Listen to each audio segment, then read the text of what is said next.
Hello! This year it's already the 20th edition of the European Week of Regions and Cities. And so I have some guests with me today to talk about different issues. So we're going to speak about urban revitalization and also about the energy transition. So I have with me Olgierd Geblewicz, who's the president of West Pomeranian region in Poland. And then I also have with me Geneviève Planchard, who's the Brussels Capital Region Administration, working in the managing authority of the ERDF program.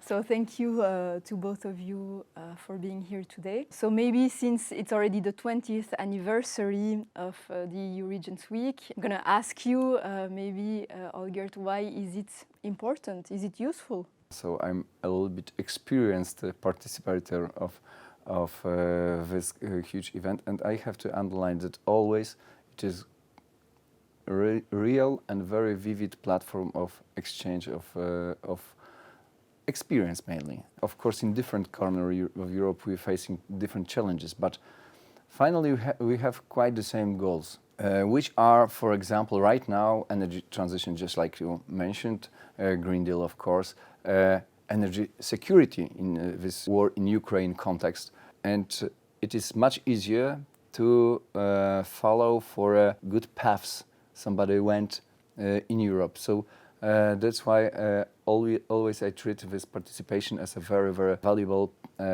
part of my job, actually. And Geneviève, do you agree with what Yes, Olgierd? of course. I think, first of all, in Brussels we are very lucky because everything is happening here. So it's quite easy for us to have the chance to participate to a lot of workshop, conference, and as managing authorities, we did participate since 20 years.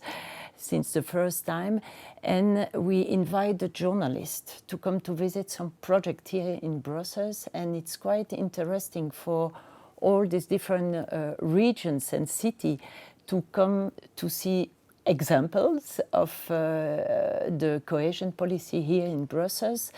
And as we say, I think it's very important to bring the people together and just to have this feeling that we are different, but in a way we are Europe. That's the importance and of the value of Europe too, I think. I think that, of course, you are very happy that you are capital city of all local and exactly. regions for 1 week. But on the other hand, you have almost 20,000 of people of additional the citizens in those times. So usually places are overcrowded. So it is a challenge for you as well, I think. Yes, yes. But it's a wonderful challenge. That's true. And so to continue speaking about challenges, do you think that the cohesion policy has helped in some ways your region with the problems it's facing? I'm sure. You know, it is because it is proved. Thanks to the cohesion policy, we really managed to overcome a lot of structural problems of my region. Because when I became, for a very first time president, it was 12 years ago, for example, we really had a very difficult economic situation. We had something like more than 20% of unemployment rate. Because of very difficult transition in Poland. We managed to rebuild completely our labor market and our economy. And right now we are growing. We are taking advantage from our location, as we are located on the Polish-German border and on the Baltic Sea with easy access to the Scandinavian countries. And we are some kind of local hub for a lot of companies. And in Brussels? Yeah, Brussels Capital Region is a real region. You know that in Belgium we do have 3 regions. And Brussels is a region which is, in one hand, a very rich region, and in another hand, we do have very poor population here. And the cohesion policy is very important for Brussels. And I must say the government of Brussels take the support of Europe as a complement of the region policy How? here. So what's happening is that since 20 years, we concentrated the urban development, urban revitalization. What we did here in Brussels, we work on the canal area, which is an old industry sector from Brussels. And in Brussels capital region, we also work on strategic poles. For example, the site of the Carzerne, which is in Ixelles, where the two universities are going to build a quite new, completely new place in a way with circular economy, which is one very important way to make this renovation. And in the other side, when you see the canal area, since 20 years, we really do see a really change. We help the SMEs, so we have new jobs. We are working on cohesion policy with new infrastructure for young people, for culture. We built also a new hotel, the Bellevue Hotel, in an area where didn't exist any hotel there. The canal is really a link between the city, and that's the work after 20 years, I think. It's a real nice result of the cohesion policy. And is West Pomerania facing more or less the same problems? Problems all around Europe are quite similar. Disparities are all around Europe. So building bridges between people, it is our job. Of course, we can discuss about the scope. Brussels is a huge city. My capital city is only 400,000 of inhabitants, Szczecin.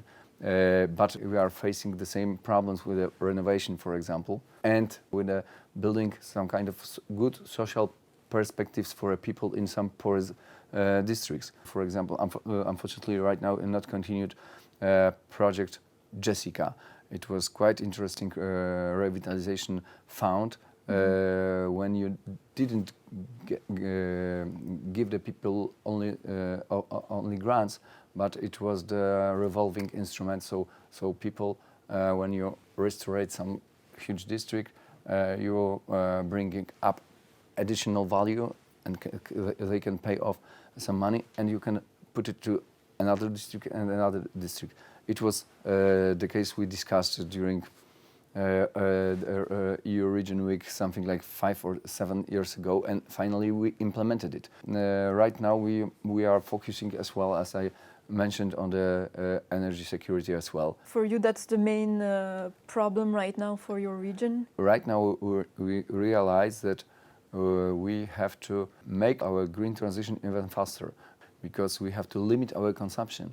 On the other hand, we have to build an infrastructure to secure us. For example, in my region, we something like 5 years ago, we built LNG terminal, gas terminal, with co-financed by EU funds as well, to be independent from the Russian gas. We can provide through this terminal something like 40% of our total consumption in Poland. So it is great that during EU Region Week we can discuss some very concrete but some kind of very small-scale problems, and we are talking about the huge challenges in the European infrastructure, how to be better connected, in the how to be more energy efficient, and so on and so on. So I think that fortunately that is good aspect of such a conflicts. You can find a new innovative approach to some, even sometimes small-scale solutions, how to be not independent as a whole country, but as, for example, one village. And I hope that I can find some new good solution which can be implemented in my region. And it is something what we can discuss during our really very fruitful meetings. And then Geneviève, so we spoke about the problems that the Brussels region is facing now, today, but do you see some other challenges in the future? In the programmation in the 21-27, we are really focused on energy. We will try to make a better green region for Brussels, of course, and we do have different initiatives to make sure that we can we can do it. But is it easy? Easy it's not, but you know, we have to. We have no choice. And we are also working for a better cohesion for the citizen, and I think the ERDF program is very important in complement with the regional policy here. Mm-hmm. And I can assure you that not only for Brussels, No, for my region as sure. well. You can ask people even from Azores Island and from Turku in Finland, or in Mafra in Portugal, or in Athens, and everywhere you can see, you can hear the same. It is a good tool to help the regions, Yeah. and finally to build together strong and peaceful Europe. I think that's a good conclusion. Okay. So thank you, Olgierd, Thank you. thank you, Geneviève, Yes. and thank you for watching.